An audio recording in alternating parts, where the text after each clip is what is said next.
E criou Deus o homem à sua imagem e semelhança. Tem contexto que para chegarmos ao entendimento não podemos pegar o bonde andando. Nós temos que voltar lá do princípio. Por exemplo, se eu perguntar, o homem voa? Sim, ele voa. Mas como assim? Eu nunca vi um homem voando. Mas ele criou uma criação que voa. Então, através da criação avião, o homem voa. Se eu perguntar, Deus se manifesta? Sim. Mas como ele se manifesta? Através da consciência que a sua criação humana produz. A consciência é a semelhança de quem se manifesta por ela, assim como um espelho. E se eu perguntar quem é a pessoa, ela se identificará pela imagem que está refletindo no espelho. Então Deus vê a semelhança de si mesmo quando uma consciência reflete a sua imagem. E o mais assustador é que a consciência pode ser tanto a semelhança da carne quanto a semelhança de Deus. E foi neste sentido que Deus disse: façamos o homem a nossa imagem e semelhança. Um criador não é nada sem o que a sua criação produz. O homem não voa sem a sua criação avião. Não escreve sem a sua criação caneta. Não vê no escuro sem a luz que a sua criação lâmpada produz. E Deus também não é nada sem a consciência que a sua criação humana produz. Por isso Paulo disse: e vós também juntamente sois edificados para a morada de Deus no Espírito.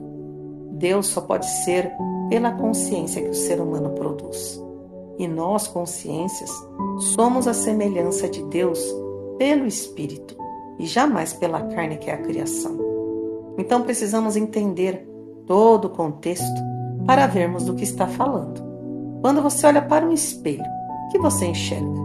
Porventura não é a semelhança de si mesmo? Então Deus vê a semelhança de si mesmo na consciência que a criação humana produz. Seria como o Criador do espelho dissera: vou dizer e vou criar uma criação para ver a minha semelhança ou me ver como sou. A consciência reflete tudo que se manifesta nela. Então, sem a consciência que o ser humano produz, nada é ou não tem importância de ser. Nós sabemos que a Bíblia foi um livro enigmático, muito mal interpretado, fora ainda que ela sofreu várias traduções. Não é um livro literário e é muito mal redigido por consciências carnais.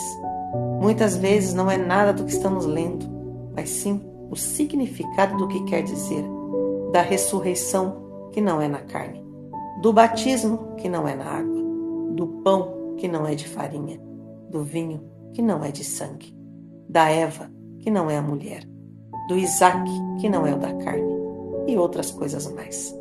E toda a consciência que leva a Bíblia para o literal, ela perde o sentido e a dúvida paira no ar, porque as consciências querem parear a carne com o espírito.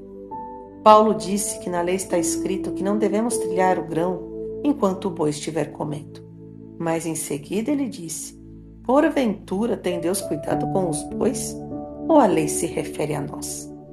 Com certeza absoluta, a lei se refere a nós. Então, se eu disser 1000, com certeza deve ter todo um cálculo para chegar neste resultado.